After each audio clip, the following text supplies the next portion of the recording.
जैसे कह रहे थे कि मतलब फिल्म इंडस्ट्री के लोगों को अवसर ज़्यादा मिल जाते हैं, इसी विषय को आजकल हास परिहास के रूप में लोग करने लगते हैं, वो ठीक मानते हैं आप? जैसे कभी अवार्ड फंक्शन में हमने देखा कि लोग उस चीज़ को लेके हास परिहास करें। Do you find this?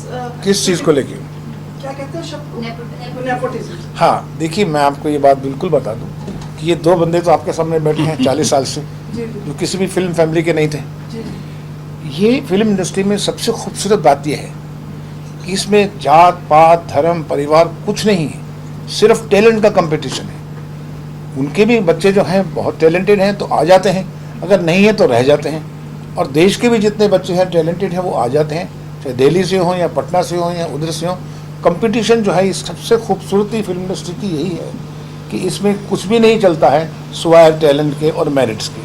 मैं भी एक बात ऐड करना चाहूँगी कि जब हमने व्हिस्लिंग वुड्स का सोचा, एक विजन बनाया कि व्हिस्लिंग वुड्स खोलना क्यों है हमें, तो तब पापा ने यही कहा था कि जब मैं आया था व्हिस्लिंग बॉम्बे में, मुंबई में कोई प्लेटफॉर्म नहीं था हमारे जैसे लोगों के लिए, तो व्हिस्लिंग वुड्स का आना एक बहुत बड़ी बात है, एक बहुत बड़ी स्टेटमेंट है, क्योंकि हम उन बच्चों को भी प्लेटफॉर्म दे रहे हैं, उन बच्चों को भी जो आप गॉड फादर कहते हैं इंडस्ट्री में, उनको व्हिस्लिंग वुड्स का प्लेटफॉर्म मिल रहा है जिससे वो आगे बढ़ सकते हैं। तो हमारे बहुत सारे स्टूडेंट्स बहुत अच्छा कर रहे हैं और बड़े बड़े कंपनीज के साथ काम कर रहे हैं, उनको चांसेस मिल रहे हैं और सब साथ में मिलके काम कर रहे हैं। तो मुझे ऐसा लगता नहीं है कि ऐसा कुछ बहुत ज़्यादा है, बढ़ाया जा रहा है, but I feel whistling woods का एक एडवांटेज ये है कि हम उन बच्चों को प्लेटफॉर्म दे सकते हैं जिनका कोई फिल्म कनेक्शन नहीं और है, इंडस्ट्री से कनेक्ट रहता है उनको। जी, whole industry come here and teach them.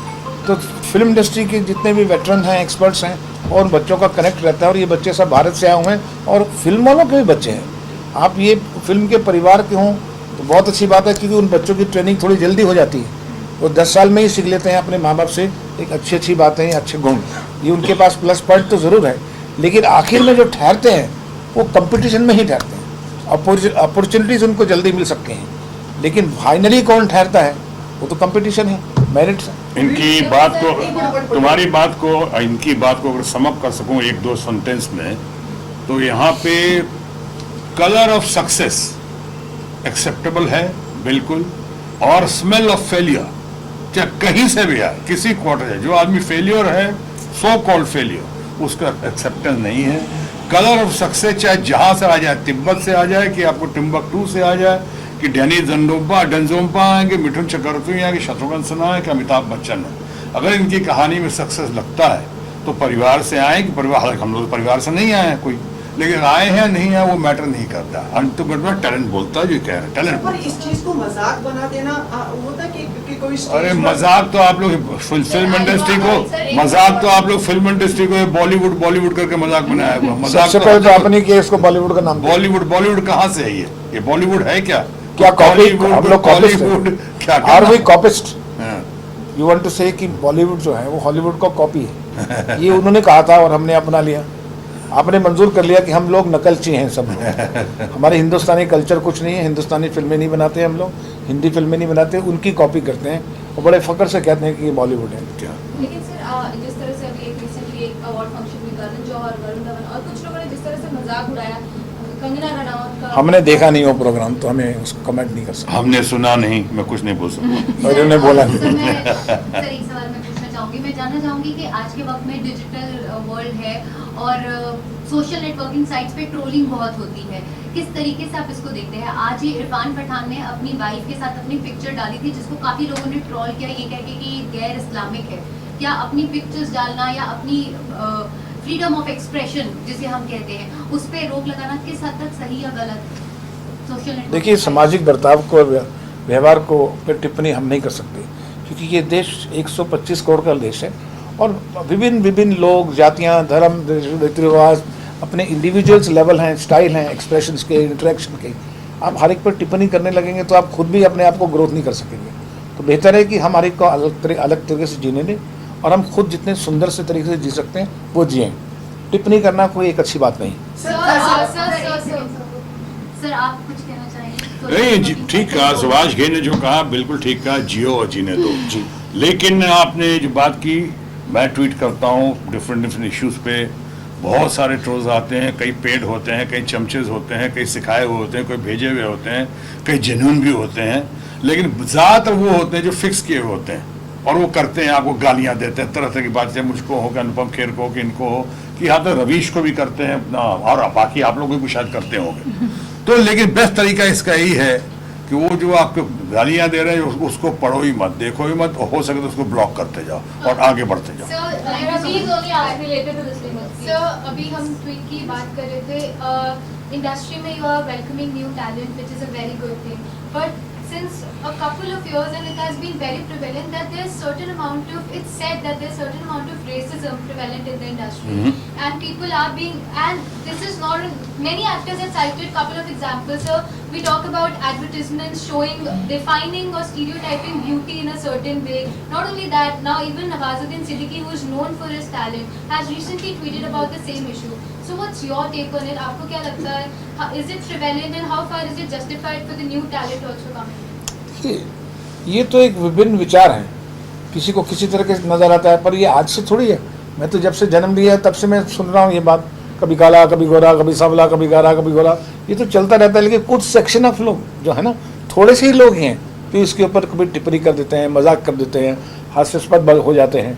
लेकिन कोई आम जनता अगर आप देखें और तो सभी लोग देखें, वो कभी भी टिप्पणी नहीं करेंगे इस बात पे, कभी भी इस पे कमेंट नहीं करेंगे। उनके लिए एक अच्छा इंसान और बुरा इंसान दो ही लोग हैं, काला गोरा पीछा पीला वीला कुछ नहीं है। But sir, film industry में is it really prevalent because of that काफी talent को मौका नहीं मिलता है? जी नहीं, बिल्कुल नहीं। हमने तो कभी सोचा नहीं कि जब हमें किसी आर्टिस्ट को मैं लूँ और किसी के एक्टर्स को या एक्ट्रेस को या टेक्नीशियंस को, तो मैंने कभी नहीं देखा कि ये कौन सी जाति से है, कौन से रंग से है।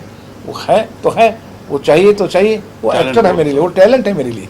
एक लाइन में ऐड कर दूं इस पे, पहले हम मीडिया के अपने दोस्तों से भी अपील करते हैं कि काला गोरा का जिक्र जो किया है, फेयर एंड लवली और तरह तरह के ऐड चलते हैं और तरह तरह की बातें चलती हैं, मीडिया को भी बंद करना चाहिए। हमारे फ्रेंड से अपील है, वो आता है एक मीडिया एक ऐड देखता हूँ कि एक लड़की है और वो थोड़ी गोरी नहीं है, तो सामने कोई लड़का दूसरी लड़की खड़ा ऐसे करता है कि कहाँ है, बाद में रो रही है, फिर अपने बहन उससे दोनों खूबसूरत लड़कियाँ। अब इस तरह का ऐड नहीं आना चाहिए, अब डिमोरलाइज करता है, ये गलत संदेश देता है। इसे उसको मीडिया से भी अपील करते हैं, ऐसा मत कीजिए। और फिल्मों में जो सुभाष गिर ने कहा, बिल्कुल ठीक कहा, यहाँ पे अगर आप अच्छा कर रहे हैं तो आप नसरुद्दीन शाह भी चलेंगे, ओम पुरी भी चलेंगे, शत्रुघ्न सिन्हा भी चलेंगे, अमिताभ बच्चन भी चलेंगे। मैं तो अमिताभ बच्चन के स्ट्रगल डेज का दोस्त हूँ, हम लोग सब हैं, हम देखते थे तो क्या क्या कहते थे उनके बारे में, या मेरे बारे में क्या क्या कहते थे। डैनी डेंजोम्पा भी चलेगा, अगर आपका टैलेंट है, वो जो हमने कहा कलर ऑफ सक्सेस है, तो सब आपको सर आंखों में बिठाएंगे। सर आपका टाइम पास है, आपको बोल आप उन्हें बताइए कि अब हम आपको और कहाँ देख पाएंगे, कोई फिल्म या कोई अभी मैं निगोशिएट कर रहा हूँ उनके साथ, इसलिए हमने कहा फेलिसिटेशन से काम नहीं चलेगा, सिर्फ अवार्ड से काम और नहीं चलेगा। ये जो स्पीच उन्होंने दी वो काफी नहीं थी अंकल, अभी आपको आके पूरा मास्टर क्लास लेना है। बोल रहा था Subhash it was too short, it needs to be a proper master class thank session. You अभी नहीं बेटा। अभी कर देना कि ओवर मतलब क्या कुछ गंभीरता से बताइए कि कुछ अभी हम देख पाएंगे आपको कोई फिल्म में, या कोई जैसे आप कॉमेडी में कई बार रहे हैं, तो कोई कॉमेडी शो में आना चाहेंगे कुछ ऐसा? देखो वो सही माने में तो मल्टी डायमेंशनल पर्सनालिटी हो गया हूँ, टेलीविजन भी किया, सिनेमा भी किया, पॉलिटिक्स भी कर रहा हूँ, स्टेज भी किया, सब कुछ। लेकिन इसके लिए समय भी चाहिए, समय की मर्यादा का ध्यान रखना पड़ेगा। अभी क्या क्या कर रहा हूँ, कितना और बहुत कुछ करना बाकी है, कितने पेंडिंग है इश्यूज, ये करके। लेकिन उसके बावजूद अगर कोई बहुत बढ़िया सब्जेक्ट या जो मेरे स्टेचर को befitting my stature, my position, my age, my image, उसके करते हुए उसके दायरे में आया, तो क्यों नहीं। हम लोग सब दोस्त हैं और हम लोग को सब एक दूसरे की चाहत है, सब पसंद करते हैं एक दूसरे को, मौका आया तो जरूर करेंगे। क्योंकि आप जिस ऊंचाई पे पहुंच गए हैं, उस ऊंचाई का तो ख्याल रखना पड़ेगा ना। बिल्कुल। उसी ऊंचाई के स्तर पर कोई चीज़ है तभी करेंगे, आप सिर्फ कर सकते हैं सर उनके साथ ऊंचाई का आप लोगों के लिए? क्यों नहीं, हम तो दोस्त हैं। जब भी उस ऊंचाई की चीज़ मिलेगी तो ज़रूर मैं इनके पास जाऊँगा, इनसे डेट मांगूंगा। अंतिम सवाल पूछूं उससे पहले एक सवाल, आपकी बेटी भी बहुत अच्छा करी एंड आपके sons, any words for three of them, क्या मतलब उनके लिए आपकी भावनाएं हैं इसमें? अब मैं समझता हूँ कि मैं काश कि आप अंदर होते वहाँ पे, जब मैं स्पीच में कह रहा था, उनके लिए क्यों, अपने बच्चों के लिए भी, तमाम न्यू कमर्स के लिए मैं मंत्र हमेशा उच्चारण करता हूँ कि इस दुनिया में प्रतिस्पर्धा की इस दौड़ में, in this competitive world, prove yourself better than the best. In case you are unable to prove yourself better than the best, then prove yourself different from the rest. अपने आप को सबसे बढ़िया साबित करके दिखाओ प्रतिस्पर्धा के दौर में, और अगर नहीं साबित कर सकते हो तो अपने आप को सबसे अलग साबित करके दिखाओ, मंजिल मिलेगी। मिस सोनाक्षी के करियर से आप संतुष्ट हैं जिस तरह से चल रहा है? देखो, आर्ट एंड कल्चर में, शो बिजनेस में, फिल्मों में, आर्ट एंड कल्चर में कोई आखिरी घड़ी नहीं होती। जैसे पॉलिटिक्स के कैलेंडर में कोई आखिरी तारीख नहीं होती, उसी तरह से आर्ट एंड कल्चर में कोई आखिरी घड़ी नहीं होती। अब उसमें अभी जो कर रहे हैं लगता है और से अच्छा कर रहे हैं। हम लोग भी काम करते हैं, सुभाष घई इतने बड़े डायरेक्टर इतने मंजे हुए हैं, फिर भी इनको लगता होगा आई विश इससे थोड़ा और अच्छा होता, ये कर देते। हम भी आज तक कोई काम करते, मुझे लगता है ना ये ठीक नहीं किया, ऐसे करना चाहिए था, और अच्छा करना। तो वो जब तक ललक आपके अंदर नहीं रहेगी, वो कसक नहीं रहेगी, तो आपके अंदर का कलाकार जो है वो कुंठित हो जाएगा। इसलिए वो अच्छी बात है। मैं उसके कैरियर से ज़रूर बहुत खुश हूँ कि God has been very kind to her, लेकिन साथ साथ मैं और चाहूँगा, और वो चाहती होंगी खुद भी, कि वो और अच्छा करें और इससे बढ़ के करें। लुटेरा उसकी इतनी अच्छी फिल्म थी, इतना बढ़िया काम किया था, वो सोचती हूँ कि अब मैं अब दूसरी जगह करूँ, लुटेरा से और कीरा से बढ़ के करूँ, चाहे नूर से बढ़ के करूँ, वो तो होती है ख्वाहिश। आपके जीवन में अब खामोश फिल्म तो आ ही चुकी है, कोई फिल्म का भी कोई अनुमति देंगे किसी को? हाँ लाइए ना, अच्छा सब्जेक्ट लाइए, क्यों नहीं, आप लाइए। सब्जेक्ट तो आप ही है सर। बायोपिक, आपका बायोपिक पे, जी सर। वो बायोग्राफी पे। हाँ, उसके पता बात- आपका कोई किरदार निभाए ऐसा? हाँ, देखते हैं, कुछ बातें तो चल रही हैं, कुछ लोग इंटरेस्टेड हैं मेरे बायोग्राफी में, क्योंकि वो बहुत मोटिवेटिंग है और बहुत टर्न्स एंड ट्विस्ट के साथ है, बहुत इंटरेस्टिंग है, ग्रिपिंग है वो। एनीथिंग बट खामोश। यंग एक्टर्स में से कौन आप चाहते हैं आपका किरदार प्ले करे आपकी फिल्म में? अरे बहुत अच्छे हैं। देखो, क्या बोलते हैं, necessity is the mother of invention. जब वक्त आता है अपने आप हो जाता है। आपका लड़का वो भी बहुत अच्छा है, क्या नाम है, रणबीर नाम है उसका, रणबीर कपूर भी अच्छा है, और रणबीर सिंह भी बहुत अच्छा है। सब बहुत अच्छे लड़के, आज के टैलेंटेड लड़के हमारे भी, अनिल कपूर रहे, गोविंदा रहे, ये सब कितने अच्छे लड़के हैं। अमिताभ बच्चन तो आज तक the best and the latest newcomer अगर कोई तो अमिताभ बच्चन ही है, बहुत अच्छा है। लेकिन उस समय हमारे न्यू कमर्स भी एक से एक हैं। आपने बहुत दिन पहले इनसे सवाल किया था कि पहले और अभी में क्या फ़र्क है, कि पहले की फिल्मों में कमिटमेंट बहुत ज़्यादा था, कमिटमेंट एकदम। आज की फिल्मों में प्रोफेशनलिज्म बहुत ज़्यादा है, thanks to the new culture. तो जैसे हमारे में बड़े अच्छे से लड़के प्रोफेशनल, ऐसे अच्छे मंजे हुए डायरेक्टर मिलेंगे सुभाष घई जैसे, तो उनको सांचे में डाल लेंगे। सर सुभाष जी से पूछना पड़ेगा सर, एक what is your vision for next 10 years? Yes. Next 10 years is to develop the next generation of filmmakers who can go and win Oscar awards every year. And we will do that. We will see to it that our Indian filmmakers tell Indian stories with our own heritage, with our own Sanskriti, our own 10,000 stories, and reintroduce India to other nations, that we Indians are very strong. India is the strongest country, not by aping them, but making their own films with their own culture, with their own people. This is my mission.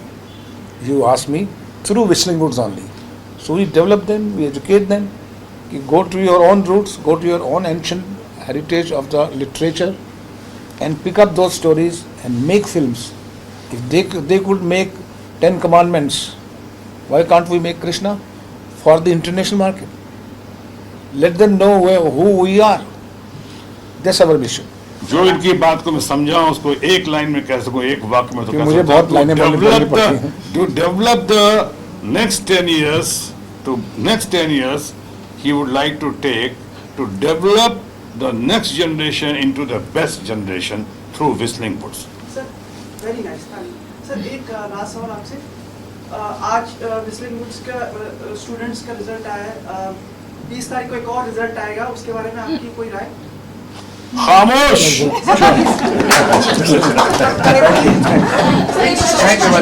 Bachchan साहब के लिए आपने एक बार कहा था कि वो राष्ट्रपति बने देश के, इस बार 20 तारीख बस खामोश। अच्छी बाइट हो जाएगी सर। नहीं, मैं अभी तो ख्वाहिश, अभी तो स्कोप है नहीं, स्पेस है नहीं, लेकिन वो तो हमारी अभी भी ख्वाहिश है कि बच्चन साहब हर मुकाम पे कामयाब रहे हैं, हर मुकाम को देखा है, इतना एक्सपीरियंस आदमी, इतना बढ़िया आदमी, इतना पॉपुलर, इतनी अच्छी छवि है। तो अमिताभ बच्चन से मेरी नजर में बढ़िया उम्मीदवार आज नहीं तो कल, कल नहीं तो परसों राष्ट्रपति के तौर पर आपको नहीं देख सकता। बहुत thank you sir. Thank you.